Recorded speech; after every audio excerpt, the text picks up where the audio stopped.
Assalamualaikum warahmatullahi wabarakatuh. Sahabat beriman, jika video ini muncul di beranda Anda, ini adalah petunjuk dari Allah kepada Anda. Setidaknya sempatkanlah menulis sholawat kepada Nabi Muhammad SAW di kolom komentar. Insya Allah bisa menjadi bukti kecintaan kita untuk mendapatkan syafaatnya kelak di akhirat. Amin, Allahumma amin. Sahabat beriman yang dirahmati Allah, dalam ajaran Islam, segala sesuatu yang kita lakukan di dunia ini harus dilandasi dengan niat yang baik, sesuai dengan tuntunan syariat, serta diiringi dengan doa dan usaha yang sungguh-sungguh. Semua aktivitas, baik itu kecil ataupun besar, memiliki nilai spiritual dan bisa mempengaruhi keberkahan hidup kita. Salah satu aspek penting dalam kehidupan sehari-hari yang sering kita lakukan adalah aktivitas di dapur, seperti memasak dan menyimpan makanan, serta cara kita memperlakukan makanan tersebut. Kita mungkin menganggap kegiatan di dapur hanyalah rutinitas sehari-hari yang tidak terlalu besar dampaknya. Namun, dalam pandangan Islam, aktivitas di dapur baik dalam memasak, menyimpan maupun menyajikan makanan memiliki keterkaitan erat dengan rezeki dan keberkahan. Tahukah Anda bahwa ada beberapa pantangan di dapur yang bisa menghalangi aliran rezeki kita? Sebelum lanjut,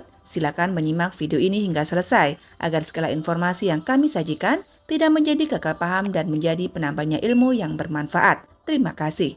Yang pertama adalah menyia-nyiakan makanan di dapur. Islam mengajarkan untuk tidak membuang-buang makanan. Hal ini disebabkan makanan adalah nikmat dari Allah yang harus disyukuri dan dihargai. Dalam sebuah hadis disebutkan bahwa Rasulullah menganjurkan umatnya untuk memungut kembali makanan yang terjatuh dan membersihkannya, sehingga tidak ada bagian makanan yang terbuang. Membuang makanan dianggap sebagai bentuk ketidaksyukuran yang dapat menutup pintu rezeki. Hadis dari Jabir bin Abdullah menyatakan bahwa Rasulullah pernah bersabda, "Jika ada sepotong makanan yang jatuh, pungutlah, bersihkanlah kotorannya dan makanlah. Jangan biarkan ia untuk setan." Hadis riwayat Imam Muslim. Menyia-nyiakan makanan menunjukkan sikap kurang bersyukur atas rezeki yang diberikan. Sebagaimana dijelaskan, menyisakan makanan dan membuang makanan tanpa alasan yang sah dapat menutup pintu rezeki. Menjaga makanan dan memakannya adalah bentuk syukur kepada Allah. Lalu yang kedua adalah menyimpan makanan terlalu lama hingga membusuk. Islam mengajarkan keseimbangan dalam segala hal, termasuk dalam mengatur kebutuhan pangan. Menyimpan makanan terlalu lama hingga membusuk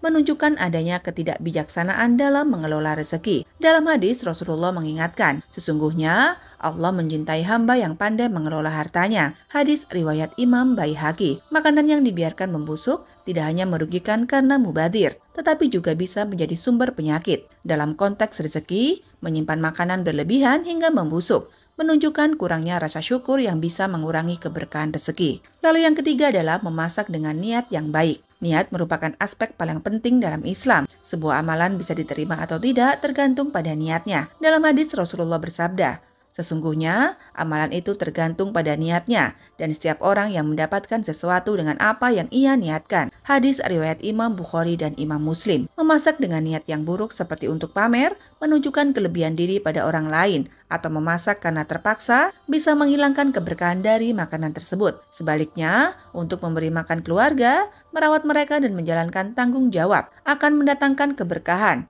Niat yang buruk bisa mempengaruhi aliran rezeki karena rezeki yang tidak diiringi dengan niat baik akan menghilangkan nilai kebaikannya di sisi Allah. Lalu yang keempat adalah memasak dengan menggunakan bahan yang haram. Bahan makanan yang tidak halal atau haram dapat menjadikan penyebab utama mengapa rezeki kita seret ataupun susah. Dalam Islam, mengkonsumsi yang haram tidak hanya dilarang, tetapi juga bisa membawa akibat buruk bagi kehidupan. Pastikan semua bahan makanan yang digunakan dalam memasak adalah barang yang halal dan berkualitas baik. Hal ini tidak hanya menjaga kesehatan fisik saja, tapi juga kesehatan spiritual. Lalu yang kelima adalah memasak sambil marah-marah atau mengomel. Saat melakukan pekerjaan apapun termasuk memasak di dapur, jangan marah-marah dan mengomel, karena akan sangat mempengaruhi kualitas hasil masakannya. Rasulullah bersabda, janganlah marah. Hadis riwayat Bukhari. Memasak dengan kemarahan atau mengomel dengan perasaan kesal tidak hanya berdampak pada kualitas makanan, tetapi juga bisa mengurangi keberkahan yang menyertainya. Emosi negatif dapat merusak suasana hati orang yang makan, dan makanan yang dihasilkan dengan hati yang tidak ikhlas bisa kehilangan kenikmatannya. Islam mengajarkan untuk bersikap tenang, sabar dan penuh kasih sayang dalam melakukan apapun, termasuk memasak di dapur. Dengan memasak dalam keadaan hati yang bersih, penuh cinta dan ikhlas, maka rezeki pun akan lebih berkah. Lalu yang keenam adalah mengabaikan kebersihan dapur. Kebersihan adalah sebagian penting dari iman, seperti yang dijelaskan dalam hadis Rasulullah. Kebersihan adalah sebagian dari iman. Hadis riwayat Muslim. Dapur yang bersih tidak hanya penting untuk kesehatan, tetapi juga mempengaruhi keberkahan dari makanan yang disiapkan. Dapur yang kotor menjadi tempat berkembangnya kuman dan penyakit yang berdampak pada kesehatan keluarga. Islam mengajarkan bahwa keberkahan hadir dalam lingkungan yang bersih dan terjaga. Selain itu, ketidakpedulian terhadap kebersihan dapur bisa menjadi bentuk kemalasan yang tidak disukai dalam Islam. Dengan menjaga kebersihan dapur, kita menghormati rezeki yang telah diberikan Allah. Lalu yang ketujuh adalah bersikap kikir dalam penyediaan makanan. Kedermawanan dalam Islam sangat dianjurkan termasuk dalam hal makanan. Rasulullah bersabda, tidak akan berkurang harta yang disedekahkan kecuali bertambah, dan bertambah. Hadis riwayat Muslim. Bersikap kikir atau pelit, terutama dalam hal makanan, menunjukkan ketidakmampuan untuk bersyukur dan berbagi dengan orang lain. Islam mengajarkan berbagi makanan dengan tetangga dan orang-orang yang membutuhkan. Dengan bersikap dermawan, rezeki yang kita miliki akan bertambah dan diberkahi oleh Allah. Sebaliknya, sikap kikir atau pelit akan menutup pintu rezeki dan menghilangkan berkah dari makanan yang dimiliki. Lalu yang kedelapan adalah terlalu banyak berbicara saat memasak. Sikap terlalu banyak berbicara saat memasak bisa menjadi pantangan. Dapur seharusnya menjadi tempat yang tenang dan fokus. Terlalu banyak bicara, terutama yang tidak bermanfaat, dapat mengalihkan perhatian kita dan merusak suasana. Ini bisa menyebabkan kesalahan saat memasak atau bahkan makanan yang dihasilkan menjadi kurang enak. Lebih baik fokus, berzikir ataupun berdoa agar masakan kita menjadi berkah dan enak. Lalu yang kesembilan adalah tidak membaca doa sebelum memasak atau sebelum makan. Islam sangat menganjurkan dalam setiap aktivitas diawali dengan berdoa,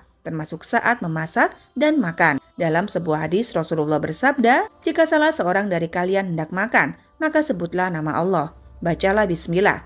Hadis riwayat Imam Abu Daud. Doa adalah bentuk permohonan, perlindungan, dan keberkahan dari Allah. Memasak dan makan tanpa membaca doa dapat menghilangkan berkah dari aktivitas tersebut. Dengan memulai setiap pekerjaan di dapur dengan diawali berdoa, minimal membaca bismillah, kita memohon keberkahan dan kelancaran rezeki kepada Allah. Kemudian yang ke-10 adalah makan dengan berlebihan. Islam mengajarkan sikap moderasi dan tidak berlebihan dalam segala hal termasuk makan. Rasulullah bersabda, tidak ada wadah yang diisi anak Adam yang lebih buruk daripada perutnya. Cukuplah baginya beberapa suap makanan untuk menegakkan punggungnya. Namun jika dia harus memenuhinya, maka sepertiga untuk makanannya, sepertiga untuk minumannya, dan sepertiganya untuk nafasnya. Hadis riwayat Tirmizi. Makan berlebihan dapat menyebabkan berbagai masalah baik dalam hal kesehatan maupun keberkahan rezeki. Orang yang makan dengan berlebihan menunjukkan kurangnya rasa syukur dan seringkali mengarah pada perilaku boros. Islam mengajarkan untuk makan secukupnya agar keberkahan tetap hadir dalam hidup kita. Wallahu a'lam bishawab. Itulah 10 pantangan di dapur yang bisa membuat rezeki menjadi seret. Dapur bukan hanya tempat untuk memasak, tetapi juga tempat untuk menciptakan kebahagiaan dan keberkahan. Marilah kita jaga sikap dan kebiasaan kita di dapur agar rezeki kita tetap lancar dan berkah. Jangan lupa untuk like, share, dan subscribe channel ini agar kita bisa terus berbagi informasi dan semoga video ini bermanfaat untuk kita semua. Wabillahi taufik wal hidayah. Wassalamualaikum warahmatullahi wabarakatuh.